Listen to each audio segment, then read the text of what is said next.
নমস্কার বন্ধুরা, আজকে ফটোশপের একটা নতুন টিউটোরিয়াল নিয়ে আপনাদের সামনে হাজির হয়েছি। তো আজকে যে টিউটোরিয়ালটা দেখাবো সেটা আমার একটা বন্ধুর রিকোয়েস্টেই বানানো। আমার একজন বন্ধু এবং অন্যান্য অনেক বন্ধু, সকলের আমি নাম নিতে পারছি না, যে বন্ধুটা রিকোয়েস্ট করেছেন, সৌমিত্র মণ্ডল বলে একজন বন্ধু আছে আমার। উনি রিকোয়েস্ট করেছেন যে একটা উড়ো চুল থেকে উড়ো চুলের ব্যাকগ্রাউন্ড কীভাবে রিমুভিং করতে হয় ফটোশপের সাহায্যে, উনি ওটা বুঝতে পারছেন না। তো আপনাকে রিকোয়েস্ট করেছিলাম, ওনার রিকোয়েস্ট এবং অন্যান্য বন্ধুদের রিকোয়েস্টে আমি আজকে টিউটোরিয়ালটা শো করছি আপনাদের সামনে। তো দেখুন, শুরু করছি আমার টিউটোরিয়াল। প্রথমে আমি আমার ফটোশপটা ওপেন করে রেখেছি ফটোশপে, এবং একটা ফটোশপে ইমেজ এনে রেখেছি, যে ইমেজটাতে আমি এডিট করব। তো দেখুন, এই ইমেজটা একটা উড়ো চুলের ইমেজ। এই ইমেজের ব্যাকগ্রাউন্ডটা কীভাবে রিমুভিং করে অন্য একটা ব্যাকগ্রাউন্ড কীভাবে আনা যায়, উনি রিকোয়েস্ট করেছিলেন। ওনার রিকোয়েস্টে আমার আজকে টিউটোরিয়ালটা বানানো। তো টিউটোরিয়াল শুরুর আগে আমি কিছু কথা আপনাদের বলে রাখি। তো প্লিজ আপনারা আমার চ্যানেল দেখুন, লাইক করুন এবং সাবস্ক্রাইব করুন। আপনারা অনেকে কমেন্ট করছেন যে আমি যখন নতুন একটা টিউটোরিয়াল শো করছি তো আপনারা পাচ্ছেন না। আপনারা বলছেন যে প্লিজ আমাকে একবার জানিয়ে দিন আপনি কিভাবে কখন টিউটোরিয়ালগুলো ছাড়ছেন। সেটা আমার জানানোর কিছুই নেই, কারণ আপনারা আমার চ্যানেলকে সাবস্ক্রাইব করছেন না। কারণ আপনারা যদি সাবস্ক্রাইব করে রাখেন, আপনাদের হয়তো অনেকের ধারণা আছে, আমার ফেসবুকে দু একজনের কমেন্ট থেকে আমি জানতে পারলাম যে আপনারা হয়তো সাবস্ক্রাইব করলে ভাবছেন আপনাদের ইন্টারনেট থেকে টাকা কাটবে বা কোনো রকমভাবে কোনো অসুবিধা হবে, কিন্তু আসলে এটা নয়। আমিও এক সময় চ্যানেল সাবস্ক্রাইব করতাম না, কিন্তু আমি পরে পরে জানতে পেরেছি চ্যানেল সাবস্ক্রাইব করে রাখলে আপনাদের কোনো ইন্টারনেট থেকে টাকা কাটবে না বা কোনো রকম অসুবিধা হবে না, বরং আপনাদের একটা সুবিধাই হবে। আপনারা যদি সাবস্ক্রাইব করে রাখেন তো আমি যখনই নতুন কোনো ভিডিও বা নতুন কোনো ইমেজ বা নতুন কোনো টিউটোরিয়াল যখনই আমি আপলোড করব, সঙ্গে সঙ্গে আপনাদের কাছে মেসেজ চলে যাবে এবং আপনারা নতুন নতুন টিউটোরিয়াল সুন্দরভাবে দেখতে পারবেন। সাবস্ক্রাইব করলে এটাই আপনাদের সুবিধা হবে। তো তখন আপনাদের প্রবলেম হবে না যে আমি কখন কোন টিউটোরিয়াল ছাড়ছি, আপনাদের বুঝতে অসুবিধা হচ্ছে বলছিলেন।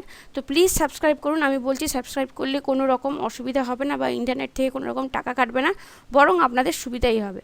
তো আরেকটা কথা, আপনারা আমার টিউটোরিয়াল দেখছেন তো প্লিজ একটু লাইক করুন। আমি বুঝতে পারছি না আমার টিউটোরিয়াল আপনাদের ভালো লাগছে কিনা, বা আমার টিউটোরিয়াল দেখে আপনারা কিছু শিখতে পারছেন কিনা, তো সেটা আমি জানতে পারছি না। তো টিউটোরিয়াল দেখার পর কমসে কম একটা নিচে দেখবেন লাইক বাটন আছে, হাত চিহ্নের বাটন, ওখানে একটা লাইক করুন। লাইক করলে আমি বুঝতে পারবো যে আমার টিউটোরিয়াল আপনাদের ভালো লেগেছে।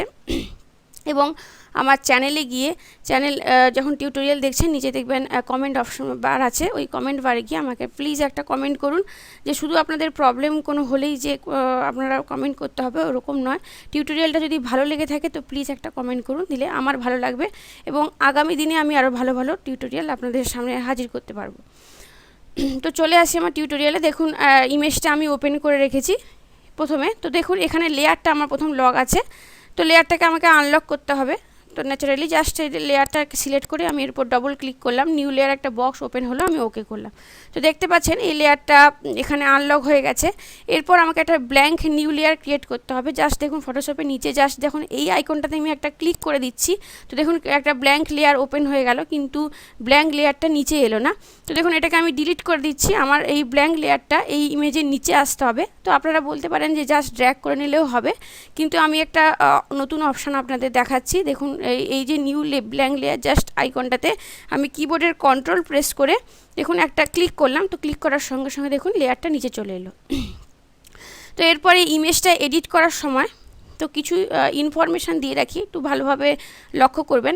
যখন ইমেজটা আপনারা এডিট করছেন তো এই এডিটিংটা 100% কখনোই হবে না, কারণ যেহেতু অন্য একটা ব্যাকগ্রাউন্ড থেকে অন্য ব্যাকগ্রাউন্ডে রিমুভ করতে হচ্ছে এবং চুলগুলো যেহেতু উড়ো চুল আছে, তো 100% কখনোই রিমুভিং হবে না বা এডিট হবে না। যদি 95% এডিট হয়ে যায় তো আপনি ভাববেন আপনি সুন্দরভাবে ইমেজটা এডিট করতে পেরেছেন। তো আমি জানি না আমি কতটা ভালোভাবে আপনাদের দেখাতে পারবো, যদি ভুল ত্রুটি হয় তো মার্জনা করবেন। নিশ্চয়ই আমি চেষ্টা করব যে এখানে 90 বা 95% এডিট করার, কিন্তু 100% কখনোই সম্ভব নয়। তো 100% আমিও পারবো না, তো আপনারা চেষ্টা করে দেখতে পারেন। এছাড়াও যখন ইমেজটা আপনারা এডিট করবেন তখন দেখবেন যে 3টে কালারের ব্যাকগ্রাউন্ডের উপর করলে ভালো হয়। এরকম গ্রে কালার বা হোয়াইট কালার বা ব্ল্যাক কালার, এইরকম 3টে কালারের উপর এডিট করলে ভালো হয়। অন্য ব্যাকগ্রাউন্ডের উপর যে রিমুভিং হবে না আমি তা বলছি না, কারণ ওটা করতে গেলে একটু সময় সাপেক্ষ ব্যাপার হয়ে যায়। তো নেক্সট বা পরের টিউটোরিয়ালে আমি দিয়ে দেবো অন্য ব্যাকগ্রাউন্ড বা গ্রেডিয়েন্ট ব্যাকগ্রাউন্ড থেকে কীভাবে রিমুভিং করতে হয়। তো প্রথমে দেখুন আমি আজকে এই টিউটোরিয়ালটা দেখাচ্ছি। তো এই দেখুন এই দুটো লেয়ার হয়ে গেছে আমার। জাস্ট সেকেন্ড লেয়ারটা সিলেক্ট রেখে আমি এখানে একটা কালার করব। তো কালার করার জন্য ফার্স্ট লেয়ারটা সিলেক্ট করে এর আইকনটাকে আমি বন্ধ করে দিলাম এবং সেকেন্ড লেয়ারটা সিলেক্ট করলাম। সেকেন্ড লেয়ার সিলেক্ট করে আমি এখানে একটা কালার করব। কালার করার জন্য তো নিশ্চয়ই আপনারা জানেন এখানে দুটো কালার বক্স আছে, একটা ফোরগ্রাউন্ড কালারের বক্স, এটা ব্যাকগ্রাউন্ড কালারের বক্স। জাস্ট ফোরগ্রাউন্ড কালার বক্সে ক্লিক করে ধরুন আমি এখানে পিঙ্ক কালার করব, পিঙ্ক কালারটা সিলেক্ট করে আমি ওকে করলাম। তো এখানে পিঙ্ক কালার চলে এলো। এরপর এখানে কালার করার জন্য কিবোর্ডের alt plus backspace key press করলাম, তো সঙ্গে সঙ্গে দেখুন এখানে কালার চলে এলো।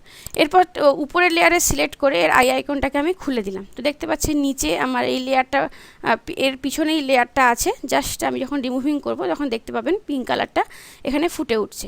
তো এরপর টপ লেয়ারে সিলেক্ট রেখে দেখুন আমি এখানে ইরেজার টুল সিলেক্ট করব। ইরেজার টুল তিনটে আছে, ইরেজার টুল আছে, ব্যাকগ্রাউন্ড ইরেজার টুল আছে, ম্যাজিক ইরেজার টুল আছে। ব্যাকগ্রাউন্ড রিমুভিং করতে যে ইরেজার টুলটা লাগে সেটা হচ্ছে ব্যাকগ্রাউন্ড ইরেজার টুল। তো ব্যাকগ্রাউন্ড ইরেজার টুল আমি সিলেক্ট করলাম। এখানে দেখুন ব্যাকগ্রাউন্ড ইরেজার টুলের একটা বক্স ওপেন হলো। দেখুন যে ব্রাশের সাইজটা আপনাদের পছন্দ অনুযায়ী আপনারা সিলেক্ট করবেন। তো আমি দেখুন এখানে 67 পিক্সেল মতো রাখলাম, হার্ডনেস 0 রাখলাম, স্পেসিং দেখুন 20% এবং সাইজটা দেখুন অফ, টোরেন্স হচ্ছে পেন ফ্রিসিওর রাখলাম। রাখার পর দেখুন এখানে তিনটে অপশান আছে। জাস্ট দেখুন এখানে মাঝের যে অপশানটা স্যাম্পলিং ওয়ান্স যে অপশানটা আছে মাঝের অপশানটা সিলেক্ট করলাম। লিমিট দেখুন আমার ডিসকন্টিনিউয়াস সিলেক্ট করা আছে। টোরেন্স দেখুন 43% বা 45% আর পাশাপাশি আপনারা রাখতে পারেন এবং এই বক্সটা চেক করা আছে, প্রজেক্ট ফোরগ্রাউন্ড কালার বক্সটা চেক করা আছে। এরপর একটু ভালোভাবে লক্ষ্য করুন, আমাকে এখানে দেখুন এই যে ব্যাকগ্রাউন্ডটা আমি রিমুভিং করব তার জন্য দেখুন এখানে যে আমার চুলের যে অপশানটা আছে ব্যাকগ্রাউন্ড ইরেজার টুল সিলেক্ট করে জাস্ট মাউসটা নিয়ে গিয়ে আমি কিবোর্ডের অল্ট কি প্রেস করে একটা জাস্ট এই চুলের কালারটা নিলাম। কেন নিলাম সেটা আমি আপনাদের বলছি। দেখুন ভালোভাবে লক্ষ্য করুন, জাস্ট সাইডে গিয়ে আমি দেখুন ঠিক চুলের সাইডে গিয়ে একটা কিবোর্ডের অল্ট কি প্রেস করে দেখুন চুলের যেই আমি এখানে একটা কালার জাস্ট ক্লিক করলাম, দেখুন চুলের কালারটা এখানে সিলেক্ট হয়ে গেছে। চুলের কালারটা সিলেক্ট করার একটি কারণ, চুলের কালারটা অবশ্যই সিলেক্ট করবে, কারণ হচ্ছে যে এখানে আমি যখন ব্যাকগ্রাউন্ড ইরেজার টুল সিলেক্ট করব তখন ফটোশপকে বোঝানো হচ্ছে যে আমি এই ব্যাকগ্রাউন্ডটা লাস্ট মানে এই কালারের ভিতরে আমি যেতে দেবো না, শুধু আমি যে জায়গাটুকু ইরেজ করছি সেই জায়গাটুকুই শুধু হবে। তাই আমি এখানে কালারটা চুজ করে নিলাম। কিন্তু যদি আপনারা কালারটা চুজ না করেন তাহলে কিন্তু মুখের উপর বা চুলের উপর আমার এই পিঙ্ক কালারটা চলে আসবে। ফটোশপকে এটাই বোঝানো হচ্ছে যে আমার এই কালারটার বাইরে যেন মানে এই কালারটা যতদূর আছে ততদূর যেন সিলেক্ট হয় বা কালারটা হয়, এর বাইরে যেন না হয়।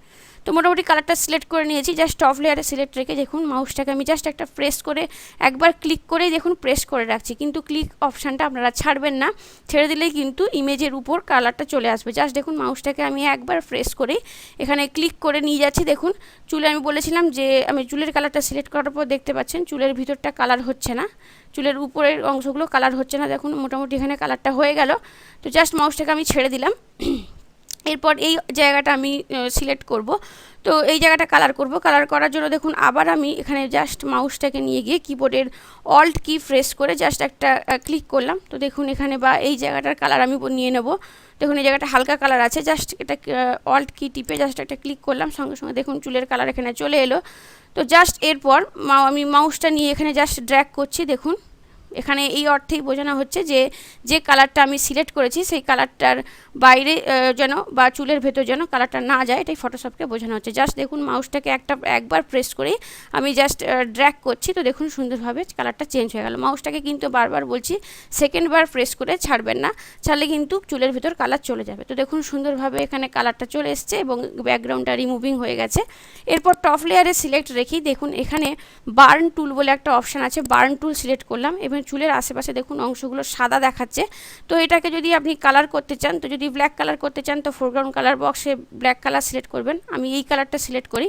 দেখুন এখানে জাস্ট ক্লিক করছি, ক্লিক করলে দেখতে পাচ্ছেন নিশ্চয়ই যে এখানে চুলের সাইডের চুলগুলো এখানে যে কালারটা চেঞ্জ হয়ে যাচ্ছে, ব্ল্যাক কালার চলে আসছে।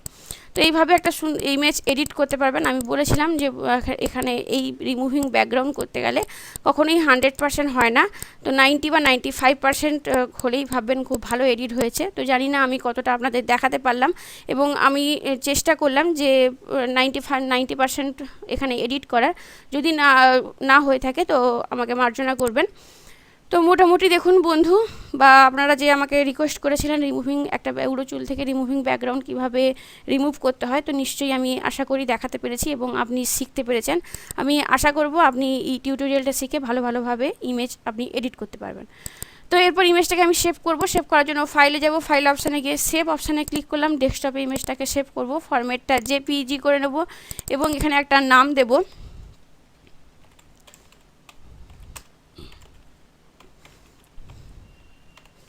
এখানে একটা নাম দিয়ে আমি এটা সেভ বাটনে ক্লিক করলাম, জেপিইজি অপশান বক্স ওপেন হলো, আমি ওকে করলাম। তো নিশ্চয়ই আমার ডেস্কটপে ইমেজটা সেভ হয়ে গেছে। ডেস্কটপে আমি ওপেন করছি, দেখতে পাচ্ছেন এটা আমার একটা ইমেজ যেটা আমি এক্ষুনি ফটোশপের সাহায্যে তৈরি করেছি। তো আমার একজন বন্ধু রিকোয়েস্ট করেছিলেন যে একটা উড়ো চুল থেকে ব্যাকগ্রাউন্ড কীভাবে রিমুভিং করতে হয়। তো আশা করি নিশ্চয়ই উনি বুঝতে পেরেছেন বা আপনারাও আমার অন্যান্য বন্ধুরাও নিশ্চয়ই বুঝতে পেরেছেন। আমি যতটা পেরেছি আপনাদের সামনে তুলে ধরার চেষ্টা করেছি, নিশ্চয়ই আশা করি আপনাদের ভালো লাগবে।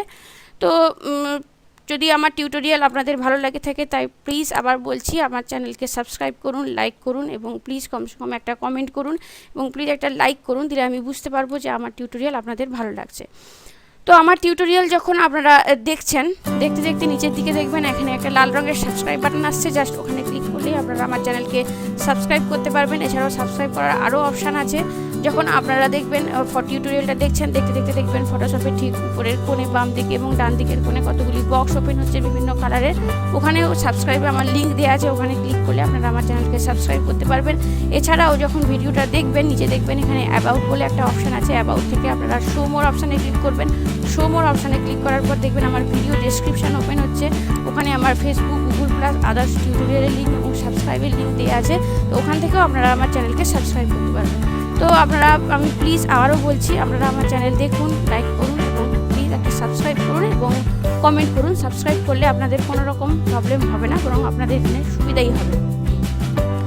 তো বন্ধুরা, আপনারা এইভাবে আমাকে সহযোগিতা করুন। আপনারা যদি কোনো টিউটোরিয়াল বুঝতে অসুবিধা হয়ে থাকে বা কোনো প্রবলেম হয়ে থাকে তখনও কমেন্ট করতে পারেন এবং ভালো লাগলেও, টিউটোরিয়াল ভালো লাগলেও প্লিজ একটা কমেন্ট করবেন। এইভাবে আপনাদের আশীর্বাদ এবং ভালোবাসা আমার সঙ্গে থাকলে আমি অবশ্যই আগামী দিনে আরও ভালো টিউটোরিয়াল আপনাদের সামনে হাজির করার চেষ্টা করব এবং হাজির করব।